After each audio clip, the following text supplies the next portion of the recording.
So now এখন আমরা জানবো লিড জেনারেশন কি, অর্থাৎ হোয়াট ইজ লিড জেনারেশন। আমি যদি আপনাদেরকে খুব সহজ ভাষায় বলতে চাই, ধরুন আপনার একটা কোম্পানি বা একটা বিজনেস আছে, একটা ফার্নিচারের বিজনেস আপনার। এটা হতে পারে কাকুলি, এটা হতে পারে হাতির, যে কোনো আপনার একটা বিজনেস বা আপনার একটা ফার্নিচার আছে, ফার্নিচার একটা কোম্পানি আছে। সো আপনি চাচ্ছেন আপনার এই ফার্নিচার গুলোকে, আপনার ফার্নিচারের সেল নিয়ে আসতে, বিভিন্ন জায়গা থেকে আপনি সেল আনতে চাচ্ছেন। এখন আপনার টার্গেটেড কোনো কাস্টমার নেই এই মুহূর্তে। এখন তাহলে আপনি কি করতে পারেন? তাহলে কার কাছে আপনি আপনার এই প্রোডাক্ট গুলাকে আপনি সেল করাতে পারেন? এর জন্য আপনি একজনের দ্বারস্থ হলেন, তাকে বললেন যে আপনি আমাকে, আমি তো এই লোকেশনের মধ্যে আমার কোম্পানিটা, আমি এই লোকেশনের মধ্যে সার্ভিস দিতে পারবো। ধরেন এটা হতে পারে বাংলাদেশের মধ্যে ঢাকা, আপনি ঢাকাতে সার্ভিস দিচ্ছেন। সো ঢাকাতে আমার যে টার্গেটেড কাস্টমাররা আছে বা আমার এই সার্ভিসটা বা আমার এই পণ্যটা যাদের দরকার, এরকম আমাকে 100 ডাটা বের করে দেন বা 100 লিস্ট আমাকে দেন। আমি কিন্তু এটাকে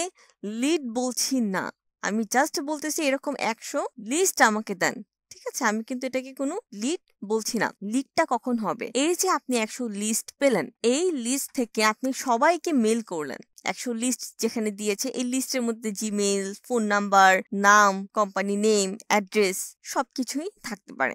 সো আপনি তাদেরকে যখন মেল করলেন, সবাই তো আপনাকে আর রিপ্লাই দিবে না। এটাই স্বাভাবিক যে সবাই কিন্তু আপনাকে রিপ্লাই দিবে না। সো যারা রিপ্লাই দিবে 100 জনের মধ্যে ধরে নেন আপনাকে 30 জন রিপ্লাই দিল মেসেজের। ঠিক আছে, আপনাকে 50 মেল করলো। সো এই মেইলে আপনি তখন তাদের সাথে কমিউনিকেট করলেন। কমিউনিকেট করে ওদেরকে যখন আপনি কাস্টমার রূপান্তর করবেন, তখন তারা কি হবে?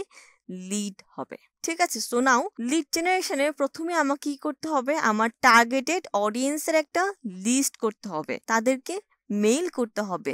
মেইল করার পর তারা যখন আমার সেলে কনভার্ট হবে, তখন আমি তাদেরকে কি বলবো? তখন আমি তাদেরকে লিড বলবো। সো এই টোটাল প্রসেসটাই এখানে যদি আমি ছোট্ট একটা গ্রাফ ভাবে বলি, আমরা এই লিডটাকে ইমেইলের মাধ্যমে কালেক্ট করতে পারি, সোশ্যাল মিডিয়ার মাধ্যমে কালেক্ট করতে পারি। সোশ্যাল মিডিয়ার মধ্যে যেগুলো আছে, ফেসবুক আছে, লিঙ্কডইন আছে, ইনস্টাগ্রাম আছে, এগুলোর মাধ্যমে আমরা কি করতে পারি? লিড কালেক্ট করতে পারি। এছাড়াও ব্লগ, একটা ছোট্ট একটা ওয়েবসাইট তৈরি করে আমরা কি করতে পারি?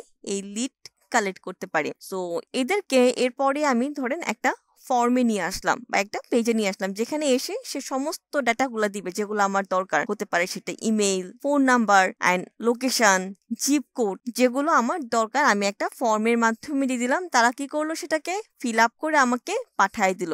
সো নাও এই টোটাল প্রসেসটাকে বলা হচ্ছে লিড জেনারেশন। আমরা আমাদের কোর্সে এই টোটাল বিষয়টাই শিখবো। সো নাও তাহলে জেনে নিই এর পরবর্তী স্টেপে আমাদের কি আছে।